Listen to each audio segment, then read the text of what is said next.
Want to bring in Tim Cowlishaw. We usually bring in Cowlishaw when there's trouble with the Dallas Cowboys, never when things are going well. The star of Around the Horn, he'll be visiting the Cowboys camp coming up on Sunday. And, of course, Dallas Morning News columnist Tim Cowlishaw joining us on the program. Tim, how's morale with the Cowboys?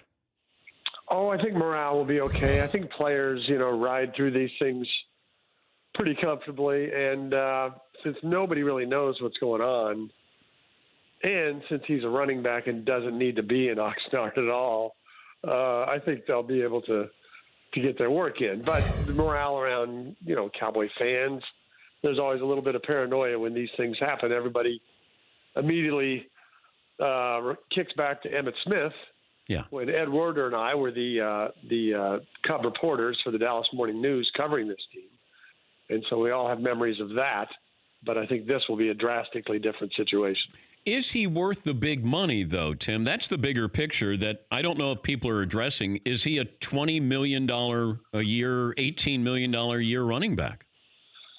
I'm one of the few arguing no, although I don't know if everybody in favor of him getting paid would go that high.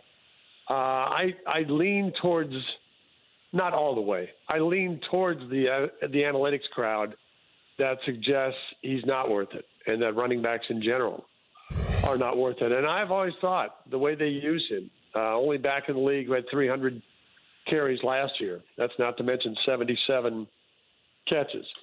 2 more years to go on his contract, and then they could franchise it for a year. They seem intent to run him into the ground the first 5 or 6 years, get everything they can out of him, and then have a decision to make. Is he elite at this point? Is he a declining back at this point? Because that's just the way the NFL looks at these guys, even the great ones like Zeke. But also you have an owner, and he's desperate for a Super Bowl, more so than any other owner probably.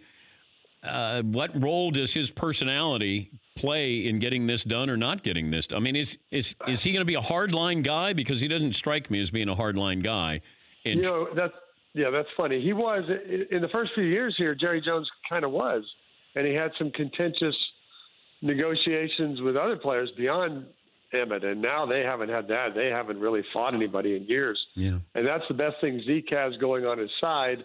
Not just the personality part, but the Cowboys believe this year can be something. They went out for a change and signed guys on 1-year contracts. Robert Quinn from the Dolphins, Randall Cobb from the Packers, to fill some holes, which they don't normally do. And they got Dak playing out his deal, and they got Jason Garrett as a lame duck coach, and they feel like this is an enormous opportunity. So they don't want to blow it by starting the season with Mike Weber as their starting running back, and so Zeke knows he's got that on his side. Are they a Super Bowl quality team? I think they're one of the 4 top teams in the NFC, maybe 5. And I don't know. I don't even know if I'm putting the Rams in there because I don't know what to make of Todd Gurley in that whole situation. But I mean, they're where they were last year and maybe a little better than that. They're with the second round. They feel like I feel like they're a little better than that, but I don't know if they're as good as the Eagles. I think the Eagles are just one notch ahead of them, and obviously those 2 games they play with each other will decide a hell of a lot. If you had to pay one, their value, their market value, Dak, Zeke, I guess you can throw Amari in there, but it's really about Dak and Zeke. Who do you want to pay market value for? I want to pay market value for Dak Prescott, partly because of the situation. They don't have any alternative. They don't have anybody behind him. The Cowboys never carry a backup quarterback who's played a down in the league. And so life without Dak would be a lot more uncomfortable.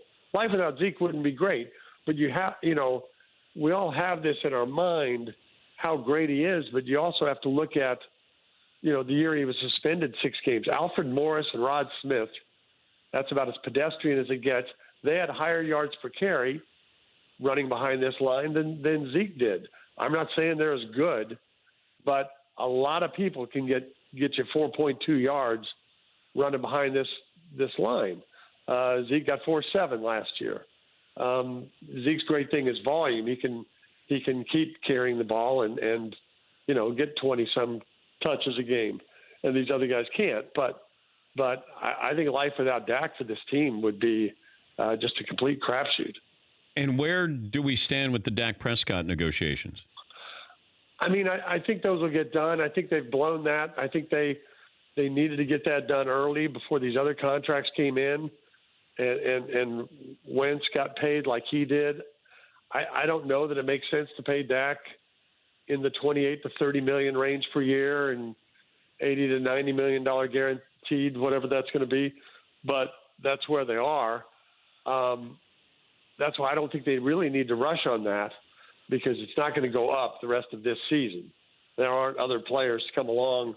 Yeah. All those guys who could have done contracts, Russell Wilson and Wentz, they got done. But, he's going to get overpaid a little bit, but I think they're in a position now they can live with that. Talking to Tim Cowlishaw, Dallas Morning News and ESPN's Around the Horn star. What's your favorite Dallas Cowboys story? Favorite story? On or off the field, because you've been around this team for 30 years, haven't you?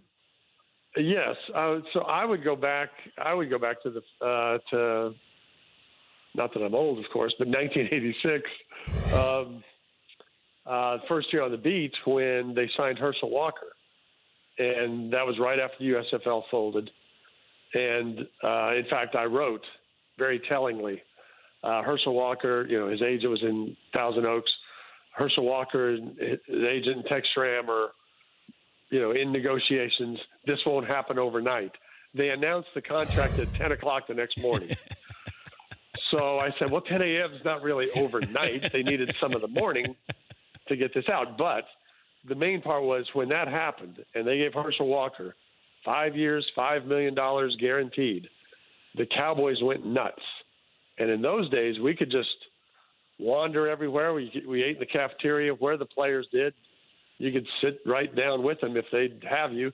And I went and found Tony Dorsett in the cafeteria, and I gave him, Herschel's details. And Tony had this way of talking, and he said, if these numbers are correct, then yours truly is upset. You can quote me on that. He was always yours truly. Was that your headline?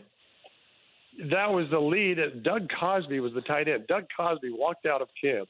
I don't even remember why the tight end would have walked out of camp over a Herschel Walker deal. But, I mean, it was just all hell breaking loose. And that was my first year on the beat. I was like, what in the world what am I doing here? This is crazy. But, I thought things would never get bigger than that.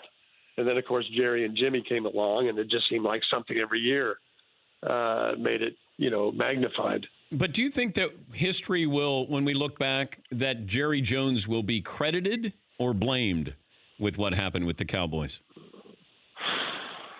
I think later on he'll get more credit for those early years. He at the very least, even if you're the biggest Jimmy defender in the world, he hired Jimmy, he brought him in, and he let him do his job. So at the very least, he did that. He's got that's sort of what DeBartolo has with Bill Walsh. He at least had the vision to do that. Whether the vision was really just, this is a guy I played football with in Arkansas, and let's give this thing a try. Yeah. The rest of his stuff, and we've talked about this here before, it's all the business of the NFL, which he is number one at making money, at bringing in money, at seeing new ways to do things, taking the TV contract from CBS to Fox. Those aren't really football matters and making the Cowboys better, but they're huge in terms of making the league what it is today. Oh, I think he'll be thought of fondly when, you have people look at the business model and what he did. But I think you can blame him and you can credit him for the Cowboys and increasing that value. But, the product they put on the field and, I have to blame him a lot for what has happened here in the last, 15 years? Where 23 years since an NFC championship. Yeah. And if they never come out of that, then it's always going to be very fairly said, ever since Jerry really became the general manager, really, stayed away from strong football coaches except for one brief period with Parcells, and let Jerry and Steven ran the show that they didn't get it done, and that'll be a big black mark on his career. I'll leave you with this: the starting tailback for the Cowboys Week 1 is Ezekiel Elliott. Okay. I really can't imagine this gets that. Now, if you ask me about the Chargers, I might not say Melvin Gordon. That's a different situation, but I don't think, like you said earlier, Jerry doesn't really have the stomach for these fights. He's whatever he is, late 70s, and he wants to win a Super Bowl for all the reasons we just discussed. And, so Zeke will be there. Safe travels out there to Cowboys camp, and always great to talk to you, Tim. Thank you, sir. That's Tim Cowlishaw, Dallas Morning News, and, of course, one of the stars of Around the Horn. For more Dan Patrick Show, tune into Audience Channel 239 on DirecTV. Stream for free on BR Live or download the Dan Patrick Show app.